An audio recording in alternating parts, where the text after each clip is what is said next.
दोस्तों, आज हम जिस व्यक्ति की बात करने जा रहे हैं वे केवल एक महापुरुष नहीं थे। वे केवल धर्म के प्रवर्तक नहीं थे। वे केवल ध्यान के गुरु नहीं थे। गौतम बुद्ध एक चलता फिरता रहस्य थे। ऐसा रहस्य जिसे जितना समझने की कोशिश करो उतना ही वह गहराता चला जाता है। संसार में बहुत लोग हुए जिन्होंने ज्ञान दिया, नियम दिए, ग्रंथ लिखे, लेकिन बुद्ध ने सबसे अलग काम किया। उन्होंने मौन दिया। और याद रखिए, मौन तब दिया जाता है जब सच शब्दों से बड़ा हो। आज का ये वीडियो उन्हीं रहस्यमयी बातों पर आधारित है जिन्हें बुद्ध ने सीधे शब्दों में कभी नहीं कहा, जिन्हें उन्होंने केवल इशारों में समझाया और जिन्हें समझने के लिए हमें बाहर नहीं बल्कि भीतर उतरना पड़ेगा। अगर आपने यह वीडियो अंत तक देख लिया तो मैं दावा करता हूँ आप पहले जैसे इंसान नहीं रहेंगे।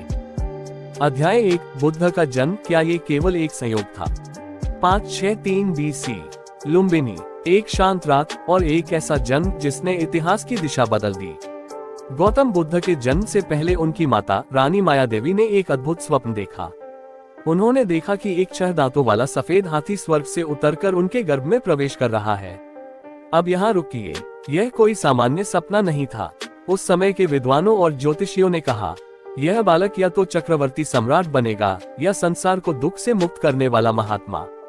ये पहला रहस्य था। आज का विज्ञान भी मानता है कि कुछ विशेष चेतनाएं जन्म से पहले ही संकेत देने लगती हैं। सवाल यह है, क्या बुद्ध पहले से जागृत थे या जागरण उन्हें विरासत में मिला था? बुद्ध का जन्म खड़े खड़े हुआ, बिना किसी पीड़ा के। कहा जाता है कि उस समय प्रकृति असामान्य रूप से शांत थी। वृक्ष झुक गए, फूल अपने आप खिल गए और वातावरण में अद्भुत शांति फैल गई। क्या ये सब केवल कहानी है या प्रकृति वास्तव में महान चेतनाओं के आगमन को पहचानती है? अध्याय 2, बचपन में छिपा वह रहस्य जिसे किसी ने नहीं समझा। बालक सिद्धार्थ राजमहल में पले बड़े, हर सुख सुविधा से घिरे हुए, लेकिन फिर भी उनकी आंखों में वह चमक नहीं थी जो सामान्य राजकुमारों की होती है। वे चुप रहते थे, वे अकेले बैठते थे, वे सोचते थे। एक दिन राजा शुद्धोधन खेत में हल चलवा रहे थे। सभी लोग उत्सव में व्यस्त थे, लेकिन बालक सिद्धार्थ एक पेड़ के नीचे ध्यानमग्न बैठे थे। उन्होंने देखा, हल चलते ही कीड़े बाहर निकले और पक्षियों ने उन्हें खाना शुरू कर दिया। अचानक सिद्धार्थ की आंखें भर आईं। उन्होंने सोचा, यदि भोजन के लिए भी किसी को मारना पड़े तो ये संसार कैसे सुखी हो सकता है? दोस्तों, ये साधारण सोच नहीं थी। ये सोच किसी सामान्य बच्चे की नहीं हो सकती। यहीं से दूसरा रहस्य शुरू होता है। क्या बुद्ध के भीतर करुणा सीखी हुई थी या जन्मजात? अध्याय 3, 4 दृश्य। जब नींद टूटी। राजा शुद्धोधन जानते थे यदि सिद्धार्थ ने दुख देख लिया तो वे संसार छोड़ देंगे, इसलिए उन्हें हर पीड़ा से दूर रखा गया। लेकिन एक दिन 4 दृश्य, एक बूढ़ा व्यक्ति, एक बीमार व्यक्ति, एक मृत शरीर, एक सन्यासी। इन 4 दृश्यों ने सिद्धार्थ की आत्मा को झकझोर दिया। उन्होंने प्रश्न पूछा, क्या ये सब मेरे साथ भी होगा? यहाँ रहस्य समझिए, हम भी ये दृश्य रोज देखते हैं लेकिन हम जागते नहीं। बुद्ध जाग गए। अध्याय 4, गृह त्याग, पलायन या साहस। 29 वर्ष की उम्र, नवजात पुत्र, सुंदर पत्नी, भव्य महल, और फिर भी सब कुछ छोड़ दिया। लोग आज भी कहते हैं वे जिम्मेदार नहीं थे, लेकिन सोचिए, क्या संसार से भागना आसान होता है या संसार के लिए स्वयं को मिटा देना? ये तीसरा रहस्य है। बुद्ध भागे नहीं थे, वे जागने निकले थे। अध्याय 5, तपस्या का अंधेरा। जब ज्ञान नहीं मिला। 6 साल, भूख, हड्डियों का ढांचा और फिर भी ज्ञान नहीं। यही बुद्ध को सबसे बड़ा रहस्य समझ आया। अतिशय कभी सत्य तक नहीं ले जाता। यहीं से जन्म हुआ मध्यम मार्ग का। अध्याय 6, बोधि वृक्ष, वह रात जिसने सब बदल दिया। बोध गया, अमावस्या की रात। बुद्ध ने प्रतिज्ञा की, जब तक सत्य नहीं मिलेगा उठूंगा नहीं। मारा आया, वासना, भय, अहंकार सब लेकर। लेकिन जैसे जैसे ध्यान गहरा हुआ, मारा मिटता गया और सूर्योदय के साथ बुद्ध जन्मे। अध्याय 7, ज्ञान प्राप्ति के बाद का सबसे बड़ा रहस्य। ज्ञान प्राप्त करने के बाद सिद्धार्थ अब केवल सिद्धार्थ नहीं रहे, वे बुद्ध बन चुके थे, जागृत। लेकिन सबसे बड़ा रहस्य यह है कि ज्ञान मिलते ही उन्होंने उपदेश देना नहीं चाहा। उन्होंने सोचा, जो मैंने जाना है वह इतना सूक्ष्म है कि शब्दों में बांधना संभव नहीं। यहाँ रुकिए, अक्सर लोग मानते हैं कि ज्ञान मिलते ही व्यक्ति बोलने लगता है, लेकिन सच्चा ज्ञानी पहले मौन चुनता है। बुद्ध भी मौन रहे। कई दिनों तक उन्होंने किसी से कुछ नहीं कहा। प्रश्न उठता है, क्या सत्य इतना गहरा होता है कि वह बोले जाने से ही विकृत हो जाता है? बुद्ध ने अनुभव किया था कि सत्य बताया नहीं जाता, अनुभव कराया जाता है। अध्याय 8 प्रतीत्य समुत्पाद कारण और परिणाम का रहस्य। बुद्ध ने जिस सिद्धांत को जाना वह था प्रतीत्य समुत्पाद।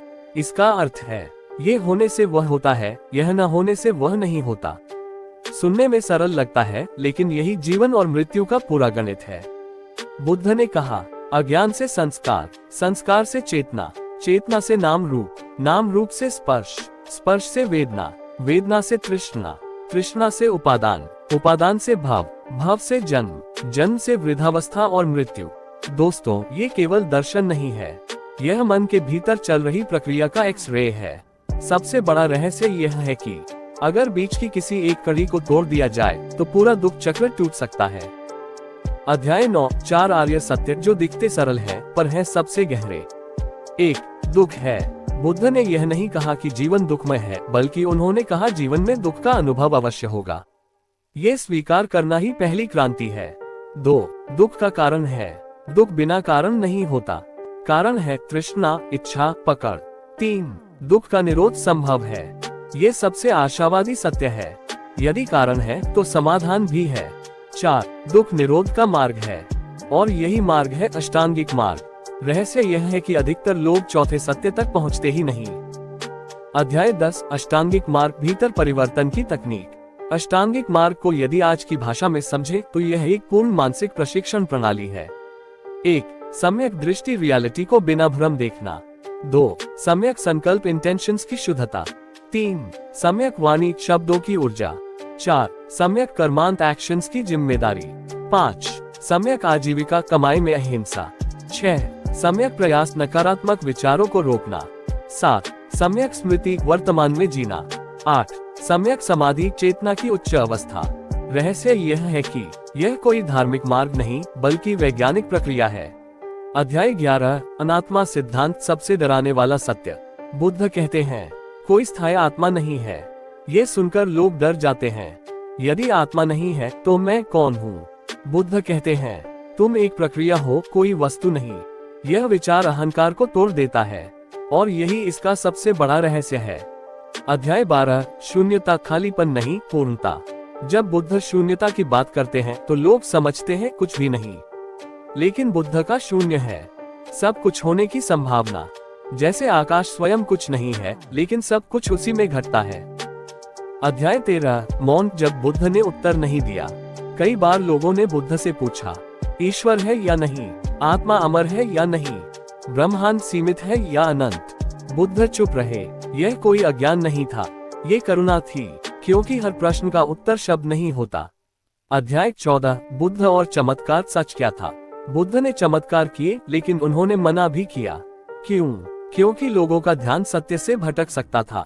बुद्ध कहते हैं सबसे बड़ा चमत्कार है मन का बदल जाना। अध्याय 15 करुणा और प्रज्ञा दो पंथ। बुद्ध कहते हैं केवल ध्यान बिना करुणा के अधूरा है, ज्ञान और करुणा दोनों के बिना मुक्ति नहीं। अध्याय 16 बुद्ध और मृत्यु का रहस्य। अधिकतर लोग मृत्यु से डरते हैं। मृत्यु उनके लिए अंत है, लेकिन बुद्ध के लिए मृत्यु भी एक शिक्षक थी। बुद्ध कहते थे जो मृत्यु को समझ लेता है वही जीवन को सही अर्थों में जी पाता है। बुद्ध ने मृत्यु को कभी दुश्मन नहीं माना। वे कहते थे कि मृत्यु केवल रूप का अंत है, प्रक्रिया का नहीं। जैसे एक दीपक की लौ बुझती है लेकिन ऊर्जा समाप्त नहीं होती। यह विचार आम इंसान को डराता है, क्योंकि हम अपने मैं को पकड़कर बैठे रहते हैं, और बुद्ध कहते हैं यही पकड़ दुख की जड़ है। अध्याय 17 महापरिनिर्वाण। बुद्ध की अंतिम यात्रा। 80 वर्ष की आयु में बुद्ध कुशीनगर पहुँचे। उन्होंने महसूस किया कि शरीर अब अधिक समय साथ नहीं देगा। उन्होंने आनंद से कहा सब संस्कार नश्वर हैं, प्रमाद मत करो। यह उनके अंतिम शब्द थे। यहाँ रहस्य यह है कि अंतिम क्षणों में भी बुद्ध ने किसी स्वर्ग, ईश्वर या चमत्कार की बात नहीं की। उन्होंने केवल सजगता की बात की। यह दिखाता है कि बुद्ध मृत्यु में भी जीवन की शिक्षा दे रहे थे। अध्याय 18 बुद्ध और स्त्रियां, एक सामाजिक क्रांति। बुद्ध ने स्त्रियों को संघ में प्रवेश दिया। उस युग में यह अकल्पनीय था। समाज में स्त्रियों को आध्यात्मिक मार्ग के योग्य नहीं माना जाता था, लेकिन बुद्ध ने कहा जिसके भीतर जागृति की क्षमता है वह पुरुष या स्त्री नहीं होता। ये कथन आज भी उतना ही क्रांतिकारी है जितना उस समय था। अध्याय 19 बुद्ध और समाज, नियम नहीं समझ। बुद्ध ने कभी समाज को बलपूर्वक बदलने की कोशिश नहीं की, उन्होंने व्यक्ति को बदला। उनका मानना था कि यदि व्यक्ति बदलेगा तो समाज अपने आप बदल जाएगा। यह एक गहरा रहस्य है। बाहरी क्रांति अस्थायी होती है, भीतरी क्रांति स्थायी। अध्याय 20, बुद्ध और आधुनिक विज्ञान। आज न्यूरोसाइंस बताता है कि ध्यान से मस्तिष्क की संरचना बदलती है। माइंडफुलनेस, मेडिटेशन, न्यूरोप्लास्टिसिटी, ये सब वही बातें हैं जो बुद्ध ने हजारों वर्ष पहले कही। क्वांटम फिजिक्स भी कहता है कि सब कुछ परस्पर जुड़ा हुआ है। यही प्रतीत्यस्म उत्पाद है। बुद्ध का दर्शन विज्ञान से टकराता नहीं, उससे पहले पहुंच जाता है। अध्याय 21, आज के युग में बुद्ध की रहस्यमयी प्रासंगिकता। आज का इंसान तनाव में है, भय में है, तुलना में है, भविष्य की चिंता में है। बुद्ध कहते हैं, तुम जहां हो वहीं जागो। ये सरल वाक्य आज की सबसे बड़ी समस्या का समाधान है। अध्याय 22, बुद्ध और असफलता। जब लोग असफल होते हैं तो स्वयं को दोष देते हैं। बुद्ध कहते हैं, असफलता भी एक अनुभव है, पहचान नहीं। यदि हम अनुभव और पहचान को अलग कर लें तो दुख स्वतः कम हो जाता है। अध्याय 23, डर, क्रोध और इच्छा, बुद्ध की गुप्त तकनीक। बुद्ध ने कभी भावनाओं को दबाने को नहीं कहा, उन्होंने कहा उन्हें देखो। क्रोध को देखो, वह बदल जाएगा। डर को देखो, वह ढीला पड़ जाएगा। इच्छा को देखो, वह तृष्णा नहीं बनेगी। ये देखने की कला ही ध्यान है। अध्याय 24, बुद्ध और कर्म, कोई सजा नहीं। कर्म को लोग सजा समझते हैं। बुद्ध के अनुसार कर्म कोई दंड नहीं बल्कि प्राकृतिक नियम है। जैसा बीज वैसा फल। ये समझ व्यक्ति को अपराध बोध से मुक्त कर देती है। अध्याय 25, बुद्ध को गलत समझने की सबसे बड़ी भूल। लोग बुद्ध को पूजने लगे, उन्होंने मूर्तियां बना दी, उन्होंने मंदिर बना दिए, लेकिन बुद्ध ने कभी पूजा नहीं चाहिए। वे चाहते थे जागृति। ये सबसे बड़ा रहस्य और सबसे बड़ी विडंबना है। अध्याय 26, बुद्ध को कैसे जिए। बुद्ध को जीने के लिए 1. दिन में कुछ पल मौन। 2. सांस पर ध्यान। 3. प्रतिक्रिया से पहले जागरूकता। 4. करुणा का अभ्यास। बस इतना ही। दोस्तों, बुद्ध कोई कहानी नहीं है, बुद्ध कोई धर्म नहीं है, बुद्ध कोई मूर्ति नहीं है। बुद्ध एक संभावना है आपके भीतर। जिस दिन आप क्रोध को देख पाते हैं, जिस दिन आप डर को समझ पाते हैं, जिस दिन आप वर्तमान में ठहर पाते हैं, उस दिन वही बुद्ध का जन्म है। यदि यह वीडियो आपको भीतर तक छू गया हो तो इसे केवल लाइक और शेयर न करें, इसे जिए।